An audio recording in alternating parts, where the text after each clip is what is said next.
Bismillahirrahmanirrahim. Assalamualaikum warahmatullahi wabarakatuh. Alhamdulillahirabbil alamin. Wassalatu wassalamu ala nabiyyina Muhammadin wa ala alihi wa sahbihi ajma'in wa ba'd. Jamaah sekalian kami hormati, ada sebuah kisah nyata yang dibawakan oleh Ustaz Farid Qasim hafizahullah ta'ala. Kisah nyata yang menakjubkan dan penting untuk kita ambil pelajarannya. Kisah ini bercerita tentang sebuah keluarga yang di dalamnya ada seorang ibu yang sudah menjadi janda beserta dengan 2 orang anak laki-lakinya. Kisah ini terjadi di ibu kota Saudi, yaitu Riyadh. Dikisahkan bahwa 2 orang anak laki-laki ini, kakak beradik, sangat menghormati orang tuanya, sangat menghormati ibunya, sangat berbakti kepada keduanya. Mereka tinggal di sebuah apartemen nyewa. Kira-kira biaya sewa per tahunnya itu adalah 24.000 real. Kalau dirupiahkan sekitar 80 juta. Biaya apa? Nyewa. Ngontrak apartemen. Kakak beradik ini kerjaannya sopir taksi. Mereka berdua berusaha keras untuk nabung sedikit demi sedikit untuk membayar biaya apartemen tersebut. Siang malam mereka bekerja sampai terkumpul uang sekitar 10.000 real. Padahal kebutuhannya berapa? 24.000. 10.000 real kalau kursnya 3.800, 1 real ya, 1 real 3.800 berarti berapa? 38 juta. Kerja siang malam, banting tulang, peras keringat, kumpul uang 38 juta. Uang yang sangat berharga untuk mereka karena itu hasil jerih payah mereka. Akhirnya uang itu sama mereka diikat pakai karet, kemudian dibungkus plastik, supaya lebih aman lagi dilakban sama mereka. Ini kan hasil jerih payah yang sangat berharga. Kemudian mereka simpan uang itu di bawah bantal. Di bawah bantal. Mereka berdua berangkat kerja. Ketika mereka berdua sedang bekerja, ibunya masuk ke kamar. Rapi-rapi kamar anaknya, bersih-bersih, nyapu. Nah, ketika sedang merapikan kasur anaknya itu, mau merapikan bantal, dia buka bantalnya nemu bungkusan plastik. Begitu dia nemu bungkusan plastik, langsung mukanya merah. Keningnya berkerut, marah. Baru kemarin dinasehati supaya enggak main kartu. Supaya enggak main kartu, domino. Masih lagi main. Tanpa pikir panjang, ibu itu mengambil bungkusan plastik itu dan segera dibakar sama ibunya.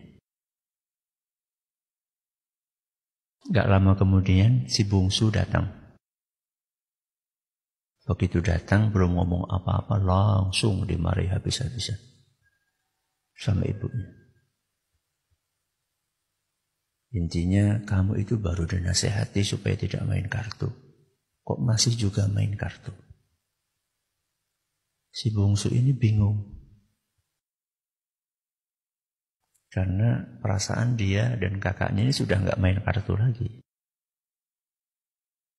Mereka main kartu kemarin sekedar untuk melepas kejenuhan. Walaupun nggak pakai uang, tapi kan seringkali main seperti itu melalaikan ya, dari hal-hal yang lebih penting. Ibadah, berbakti kepada orang tua. Maka karena anak ini merasa tidak main kartu, maka dia pun berinisiatif bertanya kepada ibunya, "Ibu, di mana menemukan kartu yang kata ibu dipakai buat main saya dan kakak saya?" Kata ibunya, "Di bawah bantal." "Terus sekarang kartunya di mana?" "Sudah ibu bakar." Maka anak itu diam. Dia langsung berkata, "Ibu, maafkan saya dan kakak. Kami berdua khilaf." Dia tidak marah. Anak itu tidak menyalahkan orang tuanya, tidak menuduh ibunya ini memfitnah dia, karena memang dia nggak main kartu sudah. Dia tidak katakan bahwa yang ibu bakar itu duit hasil kami bekerja, sama sekali tidak keluar. Anak itu, si bungsu, cuma mengatakan, "Ibu, saya minta maaf telah mengecewakan ibu." Maka emosi ibunya itu ketika anaknya minta maaf langsung turun. Ibunya melanjutkan aktivitas yang lain. Tidak lama kemudian kakaknya datang. Si adik cerita tentang kejadian yang tadi. Kakaknya langsung bertanya, "Apakah kamu jelaskan kepada ibu kita bahwa yang dibakar sama ibu itu uang hasil kerja keras kita?" "Tidak sama sekali," kata si bungsu. "Saya cuma minta maaf.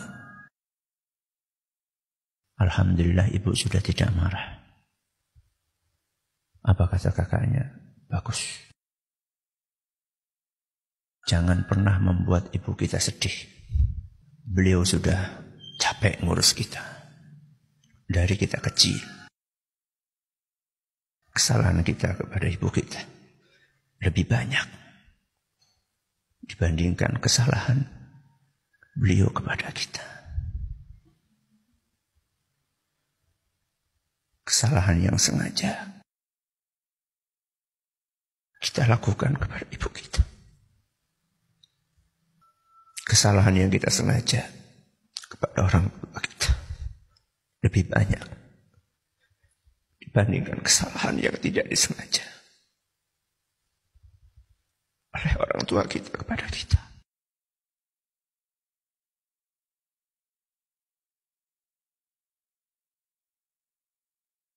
Allah berfirman di dalam Al-Quran, surat Al-Isra ayat 23. "Wa bil walidaini ihsan." Berbuat baiklah kepada kedua orang tua.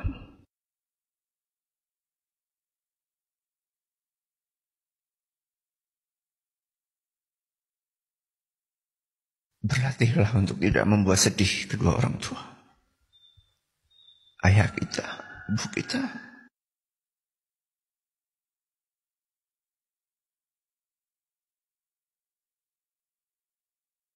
Selama itu kesalahan yang tidak disengaja, bahkan seandainya itu kesalahan yang disengaja. Seandainya itu kesalahan yang disengaja pun, tidak ada bandingannya dengan kebaikan kedua orang tua kita kepada kita.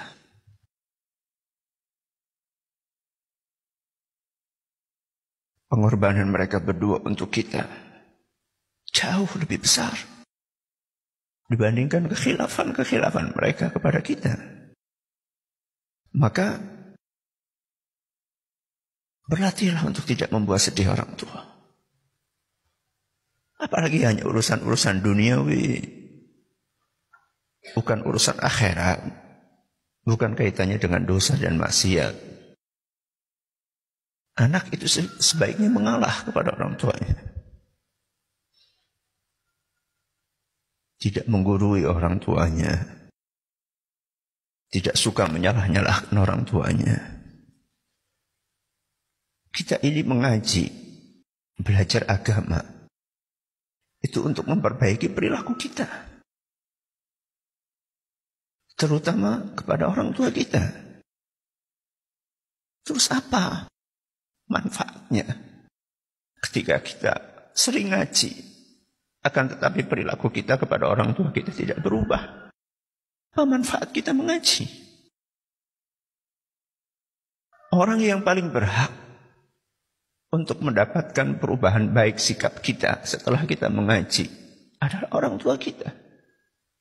Sebelum teman kita, sebelum rekan kerja kita, mereka yang paling berhak untuk mendapatkan tutur kata kita yang halus, sopan santun kita.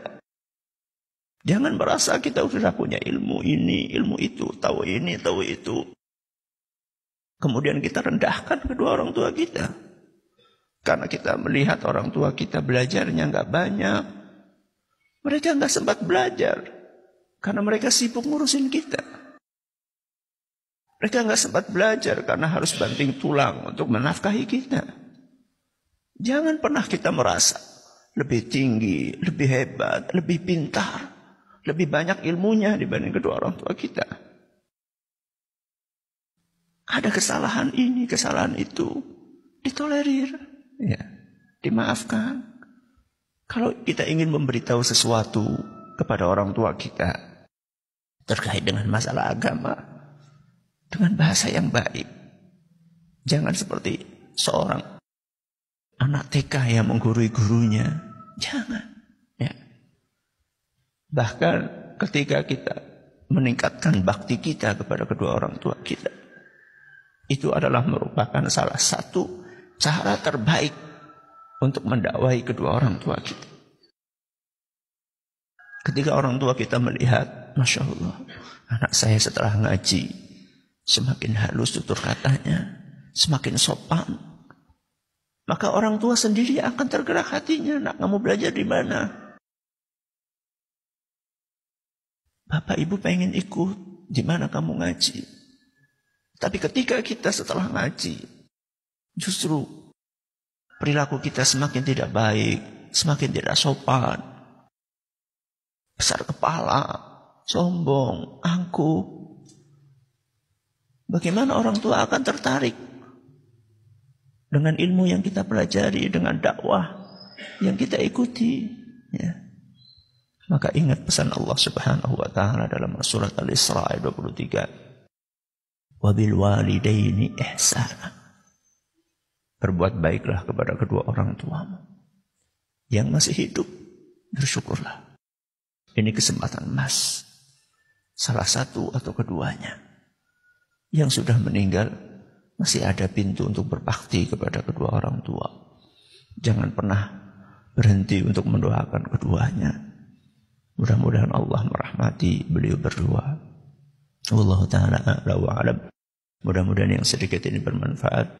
Subhanakallahumma wa bihamdika asyhadu an la ilaha illa anta astaghfiruka wa atubu ilaik. Assalamualaikum warahmatullahi wabarakatuh.